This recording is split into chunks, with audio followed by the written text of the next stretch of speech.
Hey everybody, I'm going to do a quick video here on the basic maintenance procedures that I use right here on my New Holland 847 round baler. It's a 4x5 baler. This one's actually set up for dual tensioner springs, so I can actually bale silage with it, but I don't do that, so I have them taken off. I pull it with my 64 M602 Moline. Plenty of tractor for it. I generally average between 600 and 700 pound bales with it. Pardon, there's a bar currently, a crossbar on my apron, on my big chain here, currently missing. I don't have a replacement for it right now, but it does work. First thing you got to do when you maintenance this is grease zerk in this knuckle. I do that before I hook up. Sometimes I even take it off. This one actually got converted to a greaseless because we broke this once on here. As you can see, welded it. And that. Then you go up here. And in here is your gearbox. Now, yes, for those of you who've heard about square balers, they have shear pins. So do round balers. There's my shear pin right there. I have broke it once. That's because I had it clogged up and it was loose and I didn't know it. You oil this chain here, and then there's also grease right there. Grease that up before you use it. This is a manual tie baler. So I have a grease zerk here, and another one there for that cog. And then there's also a grease zerk in here for the main shaft. It's currently rotated around so you can't see it. So you get all that greased up. Then, come over here on this side. Here's the grease zerk back in here. Now this is for greasing the chain springs and where it rotates as the bale is being built. This will rotate down. There's the gauge, and then this pointer here tells me where how much of a bale. This one actually did have an electronic buzzer on it. I don't use it. I don't have nothing set up on electronic on my tractor. So, and that. Here's the grease zerk here. You gotta make sure you grease this. This is for the main hinge on the door, so that the door opens. This is your safety lock. Always make sure your safety locks are down when you're underneath the door of the baler. At all times. Never leave one off. I always make sure they're both on. You go down here, and this is the grease zerk for the door locks. There's one on each side. And then through here, as you can see, it says here, every 10 hours you're supposed to oil the chain.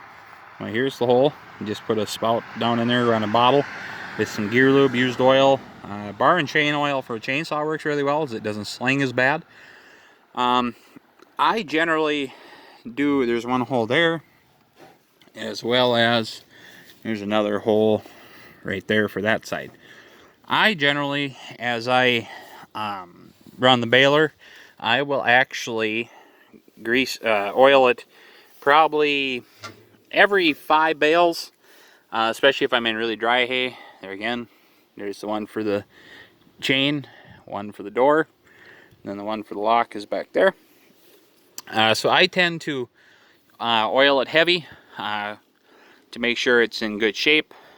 Each set of chain lengths up there, each side of the baler, and there's 2 sides, is $500 for each set of chain to replace.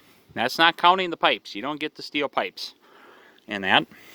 So then we would go in here. You open this up. There's a grease zerk. It's actually back in here for the pickup. But then you make sure you oil this chain here and your drive chain here for your pickup. Make sure that's in good shape. And then, after I've accomplished all that, then I start the tractor. I will lift the back door. As you can see on the bottom, there's drive chains. 1, 2, 3, 4, 5, 6. 6 drive chains. Actually 7, I think. In there. I oil them. Same thing. Every time I stop to oil the big chain here, I make sure they get oiled. Generally, these ones down here will make a whole bunch of racket since they're running on a floor when they act up. And that needs some oiling. But like I said, every time I stop to do these, door is open anyways. I just kicked the bale out, so I'll go ahead and oil these up. One thing you got to watch with these is these will have a tendency to kick the bars out of the roller cam that's down here, and it will kick the bar back inside so the teeth aren't out. Then you get to take the bands off, crawl underneath the baler. I have rebuilt this pickup though, so everything, it had a bent shaft in it when I bought it, and I had to replace that, and since then I've had no issues with that, because I found out that was worse than we thought when we first bought it. So we rebuilt the entirety of the pickup and fixed that. One bad thing about a chain baler: when you get in super dry hay, which this hay, it wasn't quite super dry, but you can see how it's powdery in that. It'll form up by these chains here, and sometimes it will quit feeding into the baler and that, because with the top pipes here and then relying on a drive chain down there that's steel, it will tend to not take it in when it's super dry. And that straw baling, I think, would be, you'd have to be super tough, you know, as far as the toughness of the straw to make it bale. You can go bigger windrows, that tends to help, but most of the time if it's just too dry, you'll get that powder buildup like over there on the wall, and then it builds up in these corners, and then it quits feeding.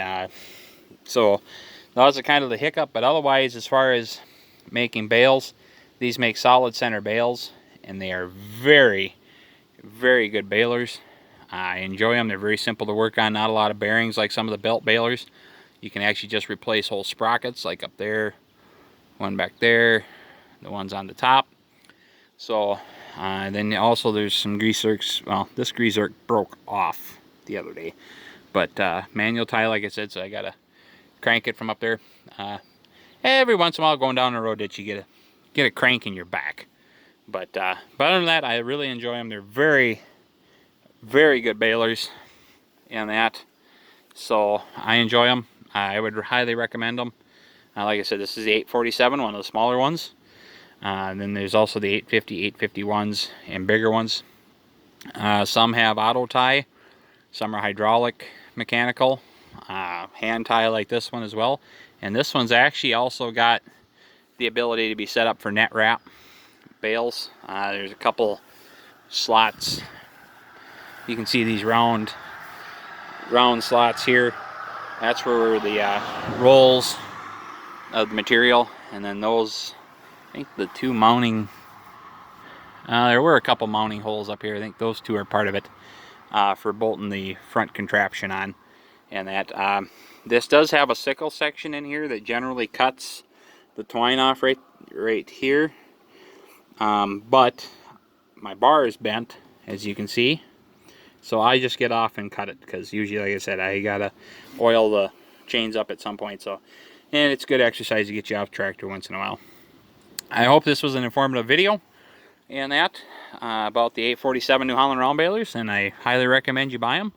If you have any other questions, please leave a comment below. Otherwise, hit the like button, subscribe to my channel for more interesting information about my farming equipment and the things I use. Next video will actually be on my Massey Ferguson haybine and what to look for when you are buying a haybine like mine, or the 535 Ford and the 290 New Idea haybines, as they are all the same.